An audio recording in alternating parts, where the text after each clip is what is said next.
أعوذ بالله من الشيطان الرجيم. بسم الله الرحمن الرحيم.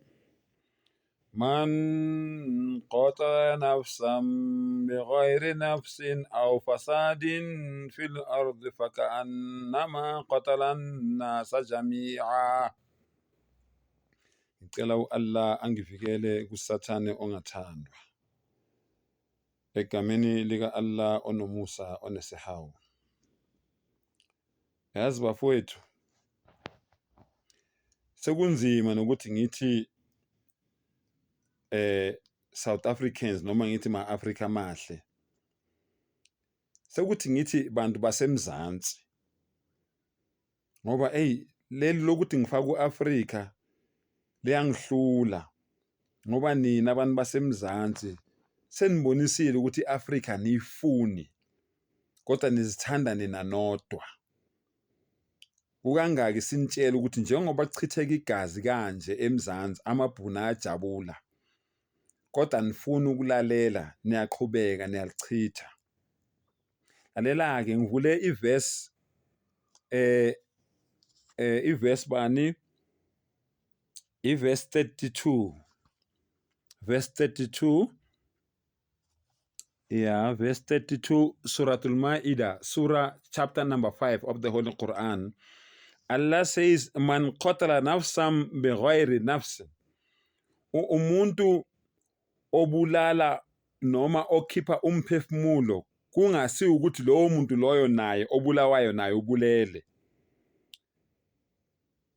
Kungasi ukuthi kwenzeka iso ngeso ngoba naye ebulele.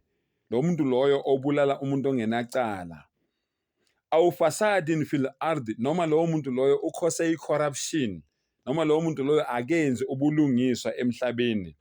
Kodwa wena usumbulele nje lowo muntu loyo ongakwenzanga lutho. Faka annama qatala an-nasa jami'a. Isono ositholayo wena okhiphe loyo mphefumulo loyo, uthola isono ufana nomuntu obulele abantu abaphila emhlabeni wonke nabangasekho.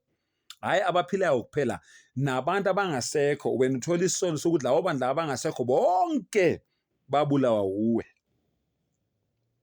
Ayelani-ke into ebuhlungu ngeMarch and March noma ngalokho okwenzakalayo la emzansi. Ngiyaphinda futhi.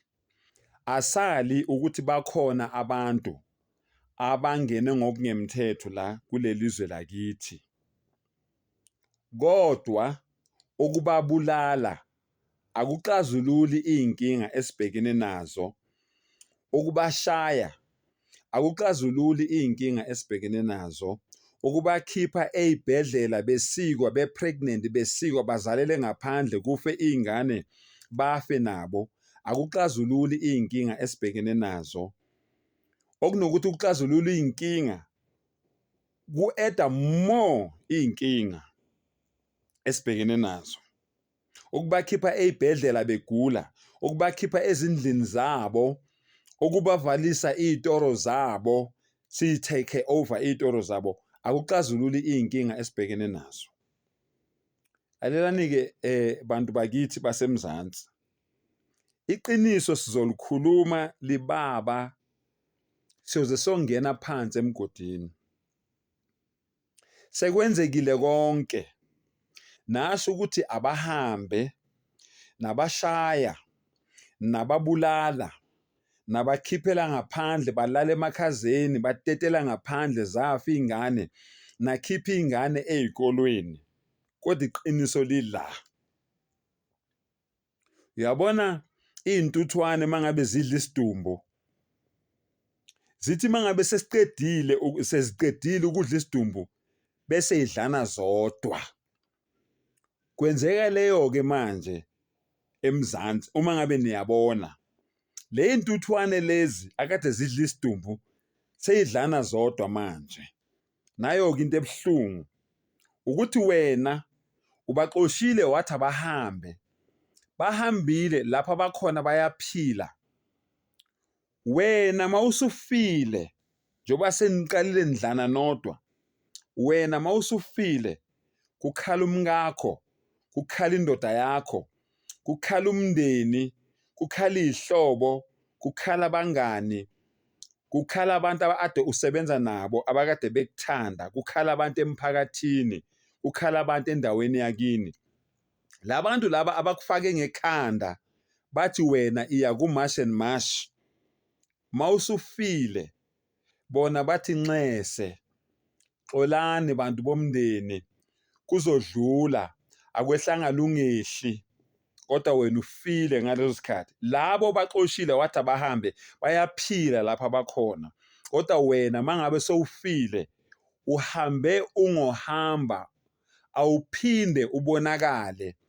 Labaya othe wena bahambe bayobonakala lapho wena othe mawubaxosha wathi abaye khona. Angeke laba abaqale iMash and Mash ubabone beza no R2 kwakho noma kini bethi Nxese, akwehlanga ungehli, kuphela nje kanjalo. Inkinga yakho isibhekene nomndeni. Ngakho-ke mina ngithi kuwe, before wenza noma yini, indoda nendoda yenze njani? Iphiliswa zinqumo zayo. Mawunganandaba nawe, yiba nandaba nalabantwana bakho abazosala beyintandane.